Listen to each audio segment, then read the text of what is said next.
የቡታጀራ ወንዶች እንግዲህ ይቺን የመሰለች ቆንጆ ቆንጆ ሴት አግኝተው እንግዲህ አያያዙን አልቻሉበትም። አይሚዬ ሰሞኑን እንግዲህ ብሩኬን ከባድ ፕራንክ አድርገው ነበረ ከፍፄ የሚባለው ማን ነበረ ጨበሪያም ጋር ማለት ነው። ከዛ በኋላ እንግዲህ ከብሩክ ጋር ተነጋግሮ ተመልሰው በራሷ ፕራንክ ራሷን መልሰው ፕራንክ አድርገው እንግዲህ አይሚዬን እያስለቀሱ ይገኛሉ። ደስተኛ አይደለችም። በዚህ ሰሞን ከፍቷታል፣ ደብሯታል። ቡሩኬ ደግሞ ይቅርታ ፕራንክ ነው ብዬ ተናግሬያለሁ ይቅርታ አድርግልኝ ብላ ብትጠይቀውም ቡሩኬ ይቅርታ ሊያደርግላት አልቻለም። ደግሞ በራሷ ፕራንክ እያረጋት ነው። አሁን እንግዲህ ካመሻሸ የኔ ፍቅር እንደዚህ ፏፍሽ ብላ መታለች ማለት ነው። የኔ ቆንጆ እንዴት ነው ደግሞ እንዴት አባቷ ነው ደግሞ ያምራባት። ሰላም ቤተሰቦቼ እንዴት ናችሁ? ደህና ናቸው? ሁሉ ሰላም ነው ያለው? እግዚአብሔር ይመስገን።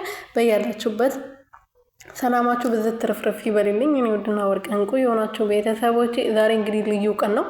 ለሩትዬም አይሚዬም ዛሬ ስታለቅስ ነበር። እንግዲህ ከፍቷታል። ቡሩኬ እያናደዳት ነው። ተው ቡሩኬ ግን አታናዳት። በእጅ የያዙት ወርቅ እንደ መዳፍ ይቋጠራል። ሰው ሲያነሱበት የጣለውን እቃ ሲያነሱበት አይወድም እና በኋላ ይቺ ልጅ አምጥጣ ስታለቅስ እንዳትመጣ ማለት ነው። ከአሁኑ ልንገርክ ብዬ ነው። እና ያኛው ቪዲዮ ላይ ደግሞ ሩቴ ታለች ላላችሁ ታለች